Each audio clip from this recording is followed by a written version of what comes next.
Bonjour à tous, aujourd'hui nous allons explorer un sujet fondamental pour l'analyse du texte littéraire, à savoir le texte descriptif. Ce type de texte est essentiel pour enrichir notre expression écrite et orale, et il est souvent utilisé dans la littérature, les articles et même dans nos conversations quotidiennes. Qu'est-ce qu'un texte descriptif ? Un texte descriptif a pour but de décrire un lieu, une personne, un objet ou une situation. Il permet au lecteur de visualiser ce qui est décrit grâce à des détails précis et évocateurs. Voici quelques éléments clés qui caractérisent ce type de texte. Premièrement, les verbes d'état. Les textes descriptifs utilisent fréquemment des verbes d'état tels que être, paraître, sembler et devenir. Ces verbes aident à établir une ambiance et à donner des informations sur les caractéristiques des éléments décrits. Deuxièmement, le temps verbal.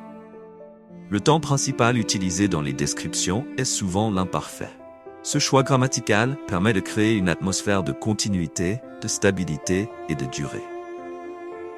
Troisièmement, les éléments décrits et leur caractérisation. Dans un texte descriptif, chaque élément est accompagné de ses caractérisations. Cela signifie que l'auteur ne se contente pas de mentionner un objet ou une personne. Il en donne également des détails qui permettent au lecteur de mieux comprendre et imaginer ce qui est décrit. Finalement, les connecteurs spatio-temporels. Ils sont essentiels dans le texte descriptif puisqu'ils aident à situer les éléments décrits dans le temps et l'espace, rendant la description plus fluide et compréhensible. Le premier exemple proposé est celui d'Auchan, la nouvelle réaliste qui est au programme du tronc commun. Il s'agit là du début de cette nouvelle, ce qu'on appelle l'incipit.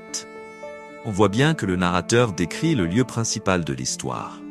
La campagne, les deux chaumières, de même qu'il décrit le travail des paysans et le quotidien des enfants. Les verbes sont à l'imparfait et il y a des éléments décrits et leur caractérisation.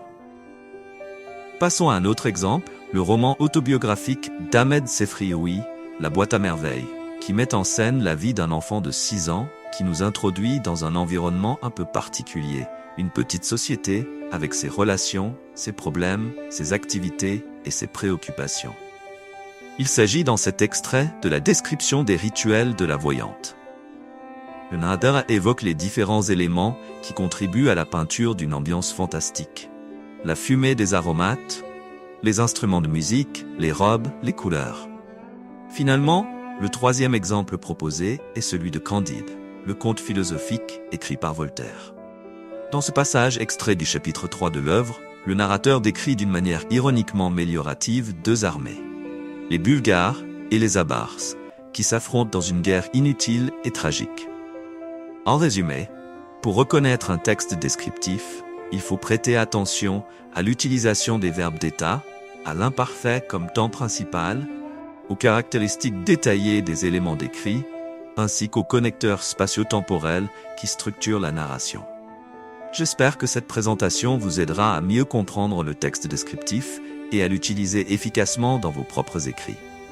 Merci de votre attention.